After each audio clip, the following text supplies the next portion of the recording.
take a look at this school bus from 1939. 80 years later, it looks almost exactly the same.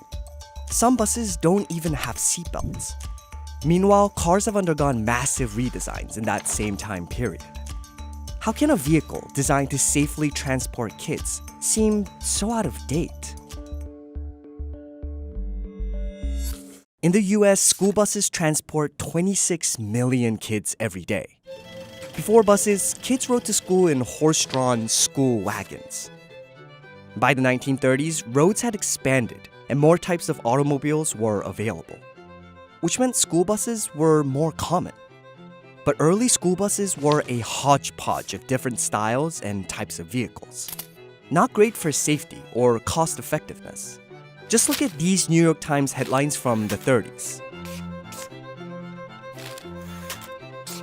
There were no universal standards for all buses to follow. But in 1939, all that started to change. Frank Sear was a professor of rural education at Columbia University. He recognized the role school buses played in rural education, finding that from 1926 to 1938, the number of school buses increased 132%.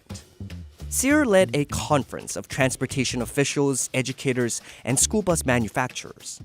The group came up with the minimum standards for school buses, a set of 44 rules all buses should adhere to.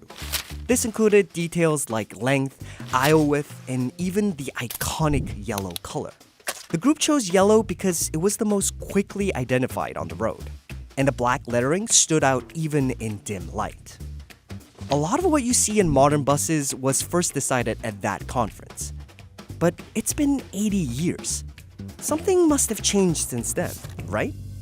It might not look like it, but there have been a lot of changes inside the bus, including rollover protection, safer fuel systems, and taller seats. Although a few notable additions do stand out, like wheelchair accessibility, emergency exit windows, and the stop sign arm. So the changes have been incremental as opposed to a huge redesign.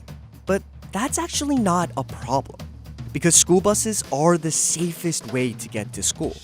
70 times safer than a car, according to the National Highway Traffic Safety Administration.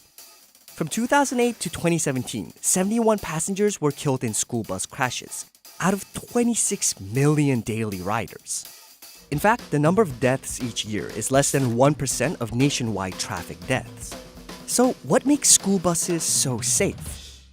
Well, you might have noticed that school buses are big and heavy, over 7 times heavier than a car when filled.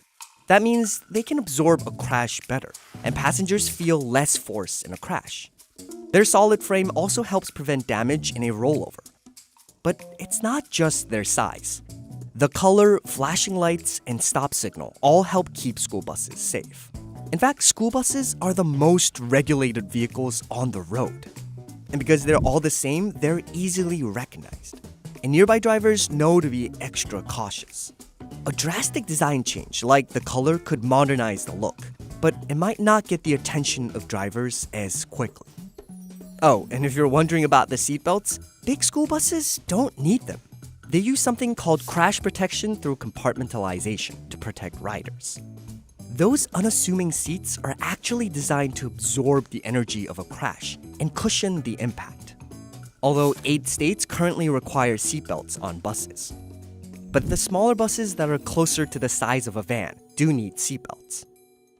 So the school bus you rode in as a kid is probably similar to the one your parents rode in. But changes might be coming. Remember the conference that Frank Sear led? It's now called the National Congress on School Transportation. It meets about every 5 years to vote on changes to school bus standards. This year's topics could include things like electric buses and tracking apps.